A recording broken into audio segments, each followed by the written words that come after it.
Jean-Philippe André. Bonjour. Vous êtes le président de l'ANIA, c'est l'association nationale qui regroupe tout le secteur de l'agroalimentaire. Ça va des PME aux très grandes entreprises. Les négociations avec la grande distribution s'achèvent demain soir à minuit très précisément. Les patrons des grandes surfaces disent, on les a entendus dans tous les médias ces derniers jours, attendez-vous, amis consommateurs, à des hausses de 10% en moyenne dans les semaines qui viennent. Ce sont vos chiffres aussi? D'abord, on vit les heures les plus longues de l'année. En termes sportifs, on dirait, on est dans le money time. Oui. On est vraiment dans le money time. C'est pas nouveau, hein. Il faut pas faire semblant de penser que c'est nouveau. On a cette tradition un peu bizarre en France de tout terminer au 1er mars à minuit. C'est pas plus tendu que les années précédentes? C'est pas plus tendu. Les enjeux sont différents. Je vais donner un exemple. Si vous êtes sur un rapport de fournisseur à client entre tous les deux, et si on a un niveau mensuel de chiffre d'affaires de 10 millions, ce qui n'est pas énorme.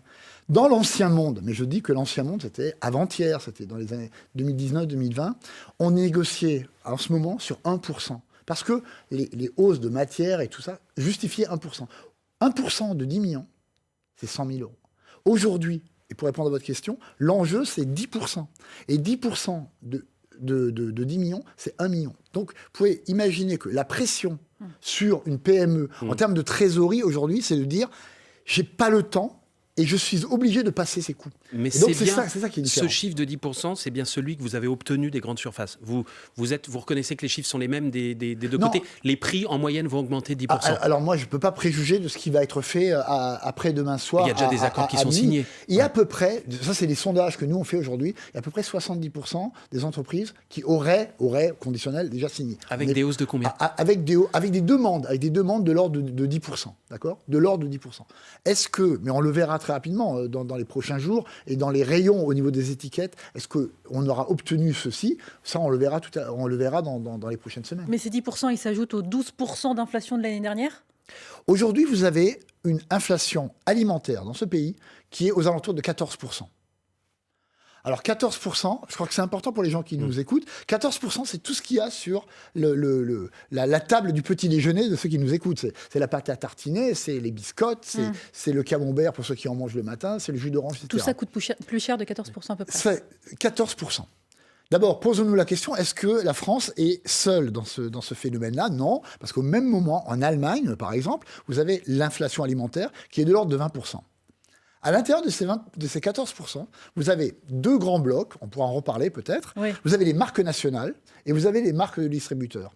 Simplement dire que si on estime que les marques nationales qui augmentent actuellement de 12%, tiens, c'est beaucoup. On peut dire que c'est beaucoup. C'est un avis, il faut l'admettre parce que c'est inattendu, c'est complètement nouveau dans le contexte par rapport aux dernières années. Quand les marques augmentent de 12%, et ça, c'est un peu pour répondre aux distributeurs, leur propre marque augmente de 18%. Oui, mais alors là, ma question portait sur l'ensemble de l'inflation. 12% l'année dernière, est-ce que les 10% qui arrivent vont s'ajouter? Non, parce que c'est pas mathématique. C'est-à-dire que l'inflation glissante aujourd'hui est de 12%. On peut imaginer, effectivement, si nos demandes de l'ordre de 10% passaient, ça veut dire que vous restez sur une inflation à deux chiffres, aux alentours de peut-être 15%, 16%. Et je pense qu'effectivement, ça va continuer ainsi, au moins tout le premier semestre. Donc les prix vont augmenter dans les rayons. Oui, le temps que ça passe dans les étiquettes. Et je pense qu'il faut dire la vérité aux gens. Je pense que sur le premier semestre, ça va être ainsi. La grande distribution vous accuse, vous, l'agroalimentaire, régulièrement de gonfler les prix. Alexandre Bompard, le patron de Carrefour, parle même d'augmentations qui sont parfois délirantes. Celui de Système U, Dominique Schelcher, vous reproche, lui, un manque de transparence. Écoutez, c'était hier chez nos confrères de France Inter. Le sujet, c'est qu'on manque cette année, je dirais, de transparence dans ces négociations. Quand il y a un certain nombre de matières premières qui, depuis plusieurs mois, sont à la baisse, et je pourrais en citer, pourquoi continue-t-on à nous demander des hausses de prix encore et encore et encore? Cette année, je pense qu'il y a une recherche d'effet d'aubaine de la part d'un certain nombre d'acteurs. On discute, on demande cette transparence. Jean-Philippe André, il y a des profiteurs de crise? Nous sommes 17 000. Est-ce que dans les 17 000, il y a un ou l'autre qui veut faire des effets d'aubaine? Je veux dire, on ne lave pas plus blanc que les autres. Donc il y en a. Oui. Je ne sais pas, je n'en connais pas, mais je préfère dire qu'on est à l'image de toutes les professions.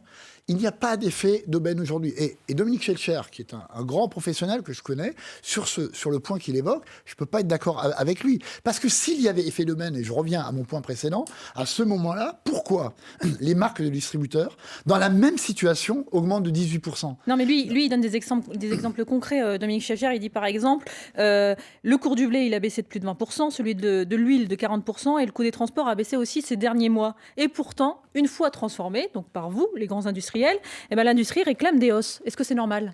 Parce qu'aujourd'hui, on est sorti du cycle post-Covid. Post-Covid. Tout de suite après, il y a eu le choc de cette tragique histoire ukrainienne, de la guerre en Ukraine. On a passé, il y a beaucoup d'industriels, à peu près 85% des industriels sont repassés en négociation. D'accord ? Ce qui, aujourd'hui, n'est pas du tout pris en compte encore, c'est le choc de l'énergie.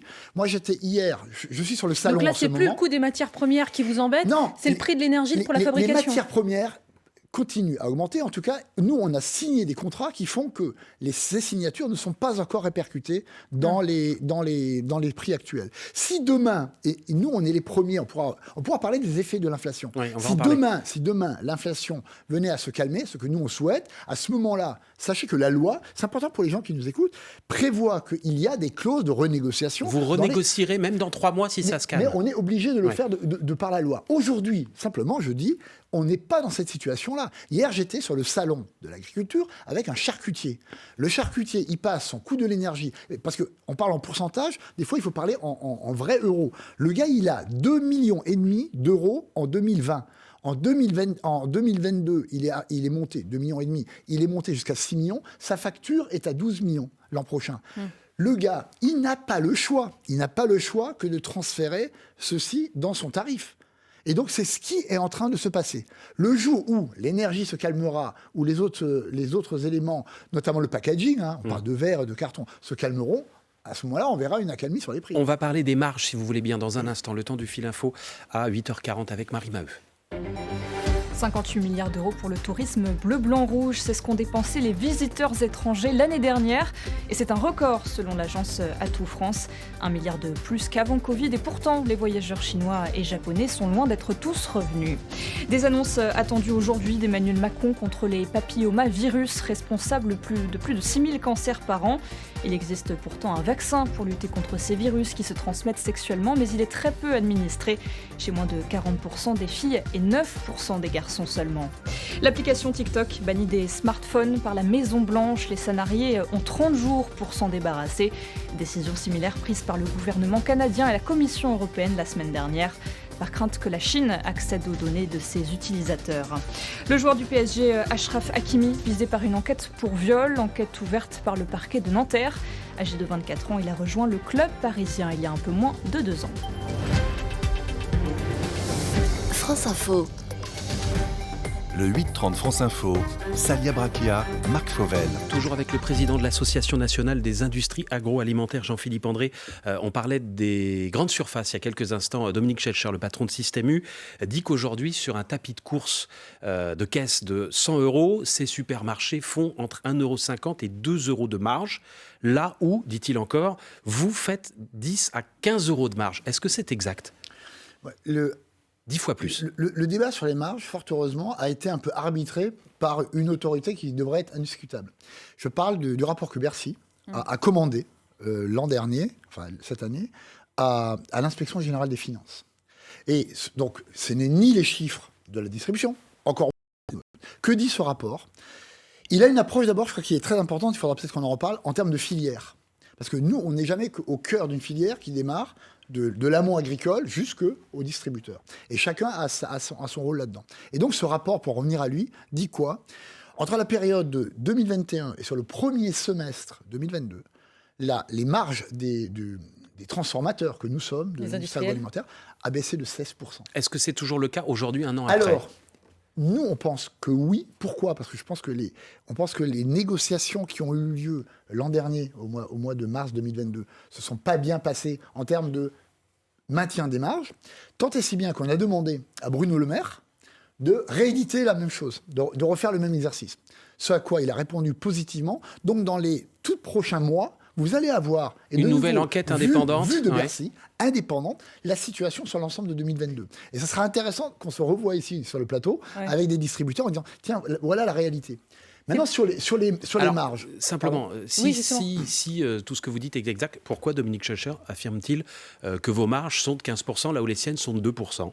Mais on ne fait pas du tout le même métier. Vous ne faites pas non plus les mêmes calculs. Mais on ne fait pas les mêmes calculs, on ne fait pas le même métier. Moi, je me félicite quand un très grand distributeur dit tiens, j'ai une excellente performance de marge opérationnelle qui augmente, je surperforme par rapport au CAC 40, ma marge, elle est de 1,52%. C'est 1,5% de quoi? De 50 milliards, de 90 milliards, de 30 milliards. Faites le calcul, 2% de 50 milliards, c'est 1 milliard de résultats nets. Combien de sociétés aujourd'hui, et vous en avez parlé sur vos antennes, vous avez des très grands de l'agroalimentaire en 2022 qui ont des résultats négatifs. On ne fait pas du tout le même métier. Les marges, je le redis clairement ici, les marges de l'agroalimentaire sur les 10 dernières années se sont considérablement réduites, parce qu'on parlait de déflation. Et là, sur la dernière année, 16% de moins de marge. C'est pour ça qu'Emmanuel Macron, lorsqu'il a fait sa visite au Salon de l'Agriculture, il a demandé à ce que ce soit les distributeurs qui rognent sur leur marge. Vous l'avez vu, Emmanuel Macron, la semaine dernière à l'Élysée. C'est vous qui lui avez demandé ce coup de main? Nous, la semaine dernière, on avait une séquence assez intéressante parce que nous, on est sollicités par nos adhérents en disant « essayons d'expliquer ». Et on n'est pas des pleureurs. On essaie d'expliquer. On a vu Bruno Le Maire, c'était lundi dernier, en début de semaine. Et après, vous avez vu le président de la République. On a vu Madame Grégoire, qui est ministre de la Consommation, si il faut le noter. Et après, on a vu le président de la République. On a simplement réexpliqué, d'une manière un peu différente de ce qu'on fait avec vous ce matin, la situation objective. Il se trouve qu'après, le président de la République, je crois que c'était samedi, lors de sa visite sur le salon de l'agriculture, a dit, oui, s'il y a un effort à faire, il invite les distributeurs à faire leur part d'effort. Parce qu'on a expliqué à notre manière... Donc il a fait campagne pour vous. Il n'a pas fait campagne pour nous. Juste un mot. On est la première industrie de ce pays. Est-ce qu'on s'en souvient une fois? Vous ne pouvez pas réunir ici les 17 000 personnes. Si demain vous faites un sujet sur l'armement ou sur la chimie, il vous faut 4-5 personnes pour avoir 85% des gens. Nous, on est la première industrie. On est dans un métier... Si on ne le nomme pas essentiel, du moins indispensable, Pierre, tous les 3 ce matin, quand on s'est levé, on a mangé quelque chose. Et il se trouve, mettez-vous à la place, cette fois-ci, d'Emmanuel Macron ou du gouvernement, on est aussi au cœur d'un certain nombre de politiques publiques. Vous parlez de désindustrialisation ou d'industrialisation, on parle de souveraineté alimentaire et on parle de trajectoire verte. Vous ne pouvez pas activer ça si vous ne créez pas de la valeur. Or, nous détruisons de la valeur. Jean-Philippe André, la loi aujourd'hui impose à la grande distribution de revendre 10% plus cher qu'elle n'achète aujourd'hui. Un produit, un paquet de pâtes qu'elle vous achète 1 €, elle doit le revendre 1,10 € par exemple. Est-ce que c'est trop, 10%? C'est pas trop, c'est bien. C'est la loi Egalim qui était censée préserver les revenus des agriculteurs. La loi Egalim, qui est d'ailleurs en discussion partiellement, on ne va pas compliquer la vie. Mais sur les 10%. Sur les 10%. L'origine des 10%, c'est de dire la filière, et vous voyez, je reprends une casquette qui ne devrait pas être la même, c'est Christelle Lambert qui devrait vous expliquer ça. Et au départ, le constat qui est fait, c'est que l'amont agricole a souffert ces dernières années d'un manque de profitabilité. Et c'est très grave.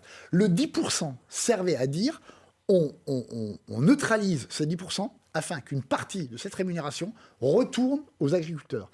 J'espère que cela a été fait, donc ce n'est pas à nous de le constater. Il semblerait, si on lit, qu'il y a une revalorisation du métier agricole, il faut le maintenir. Certaines grandes surfaces, comme Leclerc pour ne pas le citer, disent autorisez-nous au moins en période d'inflation à réduire ce chiffre, plutôt que de nous obliger à faire des marges. Nous, on pense qu'on n'est pas mûr sur ça. C'est-à-dire, sinon, on relance la guerre des prix. On relance la guerre des prix, on détruit de la valeur. C'est la même chose sur les règles, sur les promotions. Egalim a eu, en termes de bénéfices, ce mérite de stabiliser un certain nombre de dérives baissières. Si aujourd'hui vous remettez la pièce dans la machine, vous allez redescendre. Donc nous, c'est vrai qu'on soutient plutôt, on maintient le niveau des promos tel qu'il est actuellement. Et on maintient plus de 33% sur l'alimentaire. Voilà, 33%, et on maintient ce 10%.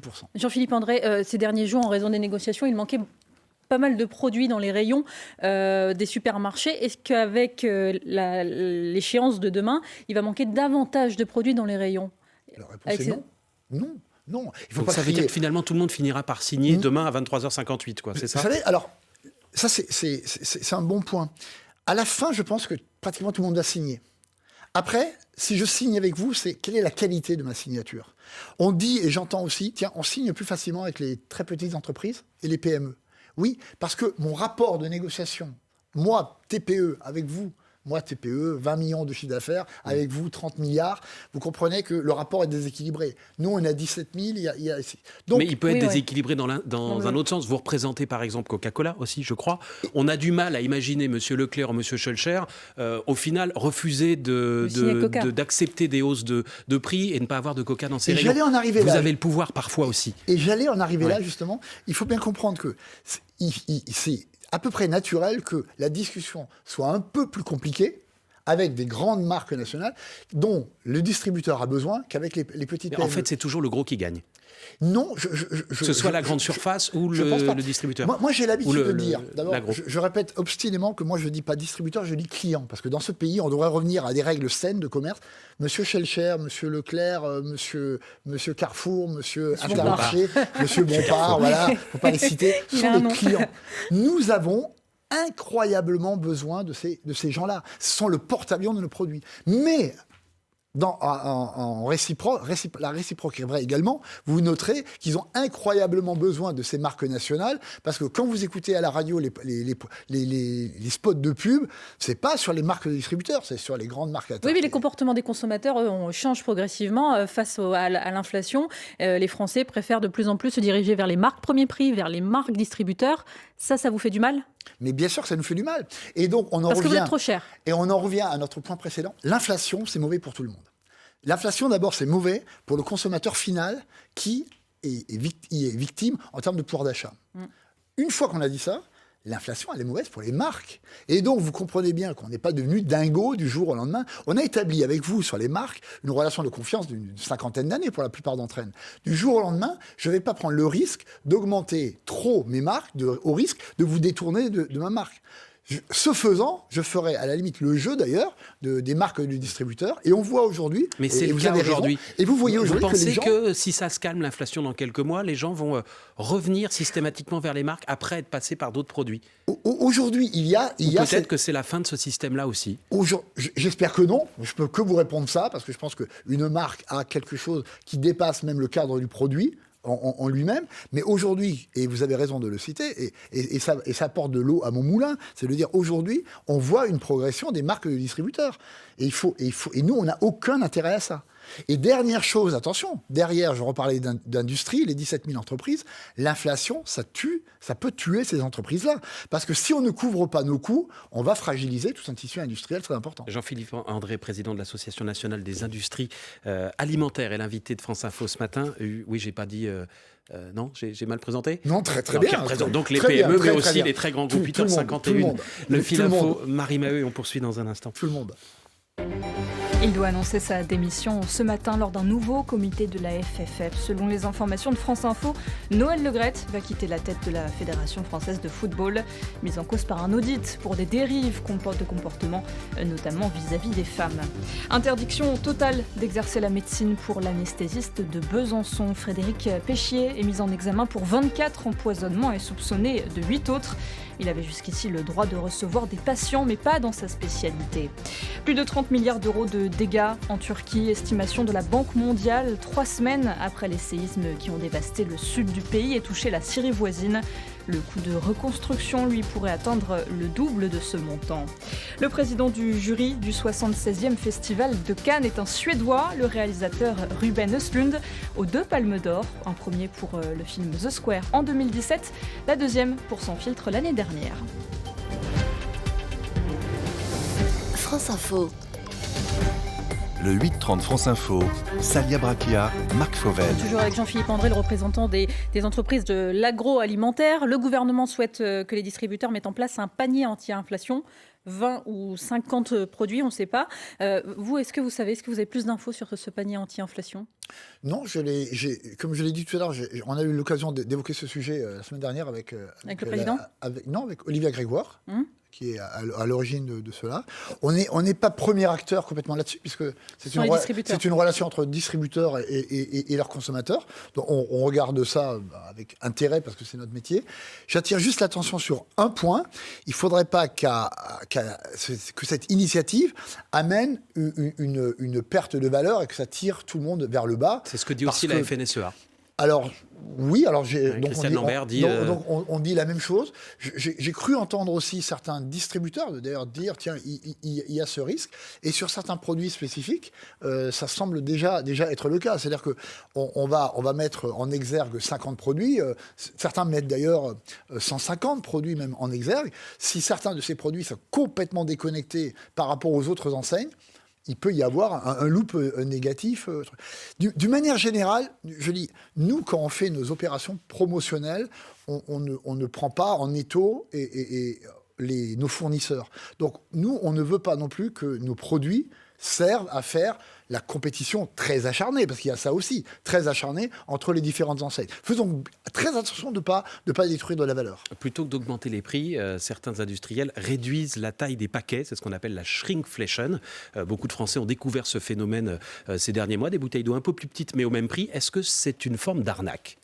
Je sais pas. Non, c'est pas arnaque. Sachant que quasiment personne ne va, je ne sais pas si vous le faites vous en faisant vos courses, mais peser son paquet de pâtes ou sa bouteille d'eau. La quantité dans le paquet diminue. Moi, je suis pas là pour justifier, mais il faut juste essayer d'expliquer. Mais à partir du moment où le consommateur ne sait pas. Alors ça, c'est je pense que c'est un bon point. Mais juste à l'origine, il faut quand même expliquer. On vient de parler là pendant quelques minutes d'inflation, de coûts.